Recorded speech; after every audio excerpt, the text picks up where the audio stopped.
And it was something that I had to pray on, because suddenly I understood that my entire career, which I felt like I was going into this nice, easy spot in, was going to be upended, because everything else that we were talking about was a nonsense. And this is the big one. Right? And we know what the big one was. It was the big one that ended up getting Candace Owens fired. It was the Christ is King big one. What's up, y'all? Welcome back. I know it's been a while. We're not even going to, we're just going to press on, right? We're just going to press on. So, Candace Owens, now the last video that I've uploaded was Candace Owens making her response, like an actual, like directed response to the Daily Wire without directing the Daily Wire, because she's on a gag order, about these crazy accusations that this chick was throwing hard soda cans at people. Like, come on, it was ridiculous, right? But Candace Owens was on this Catholics for Catholics stage the other day, and well, she addressed the Daily Wire situation again. We're going to talk about it, but she has every right to talk about it, because it's a shame that they put this girl on a gag order. I think somehow she's working this out with lawyers in the back end, and I hope that she does, because in America, you should be able to tell your own story. The Daily Wire has really lost a lot of value since then. We'll look and see how Ben's tweets are doing. They're not doing the greatest. But there's a point that Candace makes in this video, and I just wanted to share it with you guys to get started, at least with this part of the topic. This is the big one. And I understood what this meant. I understood the attacks that I was going to endure for my faith. If I was correct about this conspiracy in the books, every time you learn about history, the Catholics are always awful. Catholics are terrible. Catholics do everything wrong. If I was going to dig in and I was going to start presenting this information a different way, I knew. And let me just cut her off right there real quick, because I will tell you, as a Protestant Christian, not to get all like, you know what I mean, all the way into religion, but I have been taught that the Catholics were doing things wrong, that it was always the Catholics, watch out for the Catholics. And okay, fine, right? I'm cool with that, right? But I don't take part in it anymore, because I see that this country really has a problem with fear. And there's another religion that they will absolutely not talk about, and it is not Islam, okay? Because we've been propagandized to hate Muslims before 9/11. Anyway, why are Christians going after Catholics so hard when Catholics believe in Christ? So do Muslims. And so my thing is, just don't go after anybody. And it's actually starting to make me wonder who's like, I know we're supposed to pay tithes and offerings, and now look, this is what it turned into. But I feel bad that I guess Christians didn't pay tithes and offerings the way that they were supposed to, because then they had to rely on federal money. And I think that when you rely on federal money, that you have to do things the federal way. We'll just put it that way. Even if it is a grant, we'll just put it that way. That we were going to be attacked like we had never been attacked. And I think at this moment, actually, and this I credit, and I've never felt this as a Christian, but I was just so grateful for that, right? I was grateful for that, because persecution is the beginning of the Christian faith, right? And so then suddenly I am being maimed, I'm being caricatured, and things are being said about me that have never been said in politics for 8 years. And I have endured tons of attacks, and I have never endured more attacks than when I tweeted last November that Christ is King. Never in my life have seen anything like it. I've never seen anything like it.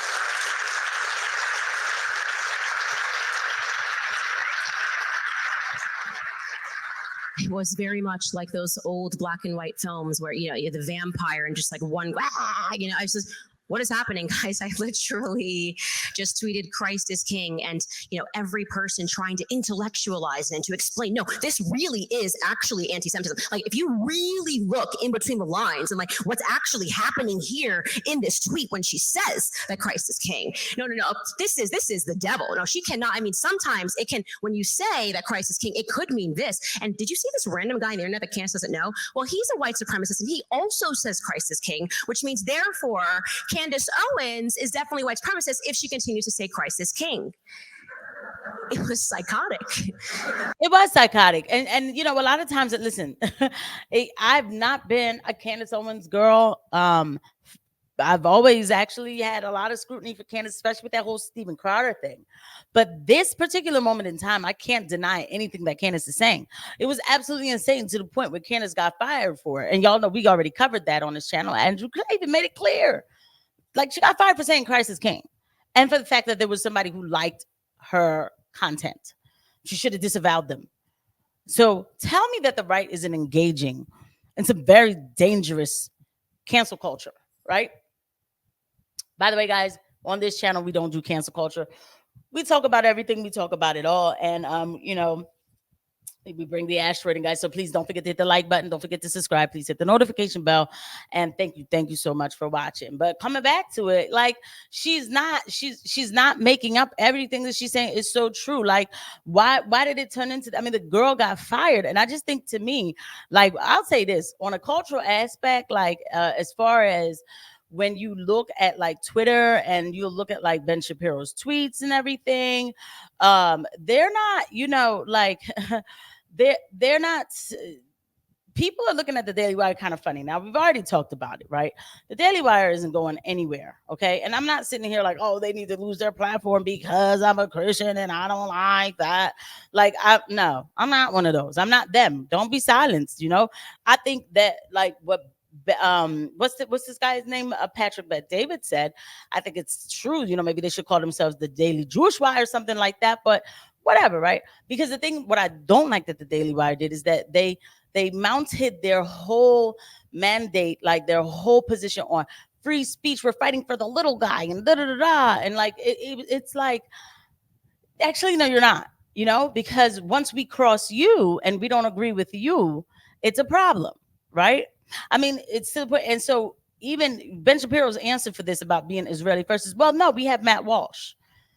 Matt Walsh can barely get a word out. I believe that I covered that on this channel too. He can barely get a word out, right? So a lot of people are really realizing what the Daily Wire is about. Okay, so this tweet, it's about Hunter Biden, so it's like a lot of people who aren't gonna, but like it's when he tweets about like the war. Yeah, you see.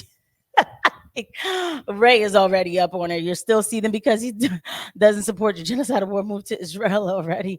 And the thing is, though, that Biden does support their war. Like, that's in the back, and damn, they don't. Yeah, a lot of people don't stop. Did this tweet turn you on, Ben? I doubt Joe Biden. Okay, so like there's like a couple things.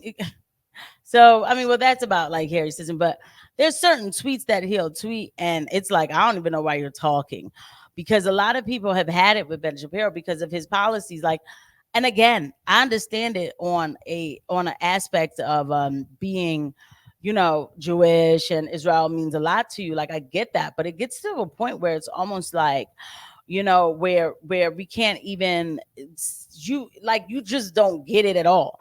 And he's always like trying to push for some sort of, I'm just looking real quick to see. Anyway, he's always trying to push for some sort of, war. And people are tired of hearing that too.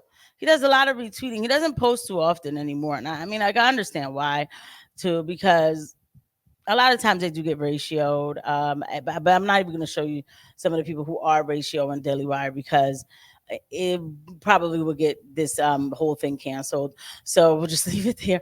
Maybe we'll just put his name in without, but yeah, anyway, not to just keep saying and but yeah, like when you put up Daily Wire's name, Ben Shapiro's name, I mean, a lot of things come out about Ben Shapiro. Candace Owens did a remarkable job, and I'm asking Ben Shapiro for who he really is. Let's see what Clint Russell is saying. We have literally tens of millions of people in the United States who are afraid that the cancel culture is coming for them. And cancel culture does exist. Okay, so what this results in very, very often is corporations looking to cram down a particular viewpoint on you and then cancel you. When it comes to the hosts on the Daily Wire, obviously everyone is able to say what they want. But the reality is that there is an Overton window at the Daily Wire. There are polls out there that show that a vast majority of Americans in every single political group, including liberals, feel like they cannot say what they want to say in public because they're afraid that they are going to be canceled, fired, cast out from polite society. This actually happened to a socialist moron named Nathan Robinson. He got canceled from The Guardian. And he said he got canceled from The Guardian because he had put up some anti-Israel tweets. Okay, now I think he's an idiot. I think that his views on Israel are abhorrent, but I don't think that he should lose his columnist slot over at the Guardian. Wow. It's a different story, obviously, when it comes to any publisher. Any publisher gets to make decisions about what it wishes to purvey and not. He certainly would not defend anybody on the other side who got canceled. In fact, he has repeatedly said cancel culture does not exist. Okay, it does exist. The fact that there are people out there who want you to lose your job for the sin of saying things they don't agree with is extraordinarily real, and it is happening on a moment-by-moment basis. You know, the Daily Wire is a publisher, not a platform. Publishers obviously have to decide what sort of things they wish to pay for the publication of, and when it comes to hosts and publishers, parting ways, obviously there'll be a non-meeting of the minds. It's unacceptable. So this is exactly, like, I'm so glad Clint put this up. This is exactly what I'm talking about. So it's like, look, man, people are still getting the Daily Wire. They're still getting the news from the Daily Wire. So they'll be more than excited to go to war until they realize that their kids are going to end up dying for a country that, is still a foreign nation. I mean, we can get into it. As a matter of fact, to keep it real, all the way real, you guys already know who I am, because you've seen that girl Casey on the Twitter, right? So I do have another channel on here, and the only reason why I'm promoting it is because, you see that girl Casey. And if you go to YouTube and you look up that channel, and you guys already know who I am too, because I was already on the live. If you guys look at the old lives that I've done with certain, Matt and Justin, you'll see that it's me. So if you go to my channel on Thursday, I am going live, and we're going to discuss this, some things about Ben Shapiro's favorite nation. Now, coming back to the point, he did exactly what he could do, exactly what people complain about the left and what he was complaining about the left. So these people rode this ladder. They rode this, this rocket sky high to say we're different. We believe in freedom of speech and all this great stuff. And Ben Shapiro treated Candace Owens just like how the left treats anybody. He was done with her, so the Daily Wire was done with her, so they canceled. So they canceled her. It is what it is. Nothing makes me upset anymore. I expected. I'm like literally like politically like homeless, you could say. I'm not a Republican, even though I'm a registered Republican. Of course, I lean extremely right, but extremely right as in America first right. And so there's no label that is for that. You know what I'm saying? Like, there's no label that answers to that. Not on the mainstream level. Conservatives are they're not conservative. They talk trash about transgender hour or whatever, but then they have something called Lady MAGA. So I can't do the hypocrisy too much. When I say I lean extremely right, I'm America first, as in I want to talk to everybody. I lean extremely right to the point of socialism. Like, I know how this sounds, right? I just want to take care of my country. That's all. I just want the best for my people in my country, in America first, right? So that's why I don't just listen to conservatives, especially with foreign topics. I love listening to Jimmy Dore. I love listening to the Gray Zone, get my information from there. It's more liberating to know your values and what you want to express for your brand. And the Daily Wire knows their values too. And just like Patrick Beck Davis said, they should just be called the Daily Israeli Wire.